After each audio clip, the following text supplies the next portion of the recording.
Pleasant good afternoon again to all of our listeners and viewers. This afternoon we continue with our briefing. And again, I want to start my presentation this good afternoon or good evening with speaking about the necessary non-pharmaceutical measures in terms of preventing or slowing down the spread of the coronavirus or COVID-19. Again, we cannot overly emphasize the use of face masks. I must say we are seeing an improvement in the general public in terms of wearing of the face mask. I think we have a long way to go, and I'm encouraging our citizens, residents, and visitors to continue to wear your face mask as prescribed by the regulation. Social distancing. It is very important for you to exercise caution and do your best to exercise your civil responsibility in avoiding crowded areas. It's very critical, it's very important, and we are seeing signs of persons being irresponsible in their behaviors as it regards to the overcrowding and joining large crowd, what we say mass gathering.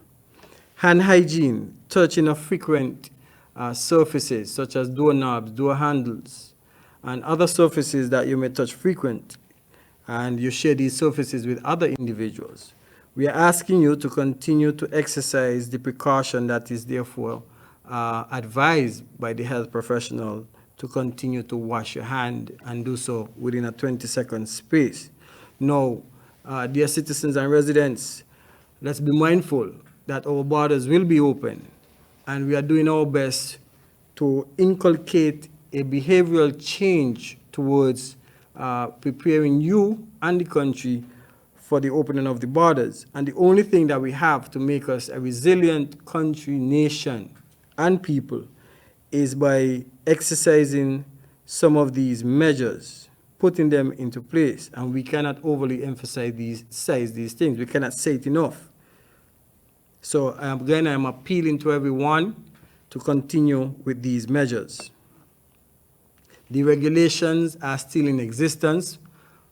Persons are asking me, yes, the regulations are still in existence. The regulations go up to the 26th, I think, which is Saturday coming. And by the 26th, there should be a new iterations of new regulations. So again, I am encouraging the business sector, I am encouraging citizens and everyone to continue to adhere to the regulations. Continue to wear your face mask outdoors, and there's a lot of questions people are asking. For your own protection, please do your best to wear your mask. The hand washing and sanitization protocols, the schedule is still in existence. So please do your best to continue, in particular the business places which the compliance task force are visiting. I'm asking persons to do your best in ensuring you have the proper substances to apply to persons' hands. We have been receiving a lot of complaints whereby persons are not using the proper substances. For example, persons are diluting the alcohol-based substances that should be used. And in some instances, we have had reports whereby persons are using plain water. You should do your best not to deceive the general public. When you deceive the general public in these manner, you are actually making them vulnerable. So I am appealing to businesses. The compliance task force are going to be coming out in the numbers, and they do mean business. And if you are non-compliant, then the necessary actions will be taken against your business or your person. The compliance process. So the compliance task force that has been trained and deployed to be operational continues to do their work. So the compliance task force will be visiting many business places, whether it be the public sector, private sector, anyone in our society, they will be visiting you. They will be going around and enforcing the emergency COVID-19 regulations. So if you don't have a copy of the regulations, please go to the necessary website and download a copy and learn your COVID-19 regulations. It's critical, in particular the business places. Again, we already went through the phase of sensitizing you. We went through the phase of helping you by advising you what should be done. We are now in the phase of enforcement. No longer we are going to accept some of the mediocre standards that have been exercised by some of you. Persons are basically dropping their guards and thinking that we are back to normal, so there is no need for the signs, there is no need for social distancing, there is no need for social distancing, there is no need for any type of protocols, because St. Kitts and Nevis is back to normal. That is far beyond the truth, and I am appealing to you to comply by the regulations, or otherwise the necessary actions will be taken to enforce these regulations. I am appealing to one and all to please comply with the compliance task force once they come and visit. Please do not obstruct the compliance task force. Again, please do not obstruct the compliance task force when they are doing the inspections. If you have any challenges with the compliance task force, feel free to contact the Commissioner of Police, feel free to contact my office and lodge your complaint.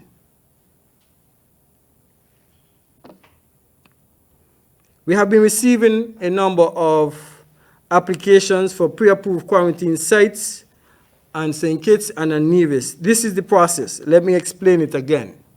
One, you will go online on the covid-19.gov.kn website. You will see the form. So you will see there's a fillable form and there's a form that you can download. The downloaded form, along with any supporting document, can be emailed to the COVID-19 Task Force at gov.kn email address. Again, I repeat, you email supporting documents and the fillable form to the COVID-19 Task Force at gov.kn. For the fillable form, once you have completed all the fields, all you have to do is press submit. Step 3, the compliance task force will then respond to you and set up a date for the property to be inspected. Once the property has been inspected, you are then asked to verify the pre-approved security for 24/7 monitoring at the property, and this will be prescribed by the Office of the Commissioner of Police. Step 5, the criteria will be reviewed along with the submission and inspection made, and a decision will be arrived whether you qualify for pre-approved quarantine as a pre-approved quarantine site. Once the approval is given, then you will sign the agreement for the terms and conditions outlined for pre-approved quarantine.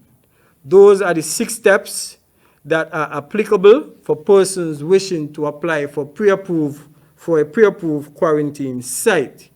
If you have any further queries regarding this, please send an email to the COVID-19 Task Force at gov.kn or call Mr. Juson Garden at 762-0238.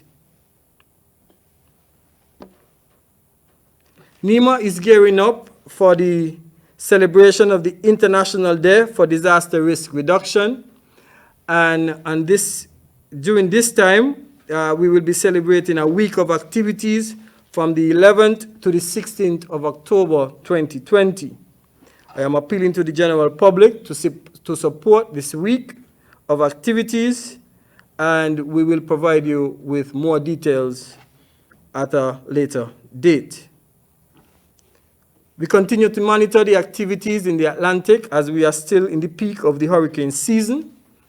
Thanks be to God that the season thus far, let me not speak too quickly, has been merciful, on us, and we continue to pray for such mercies to be bestowed upon us until the season is over.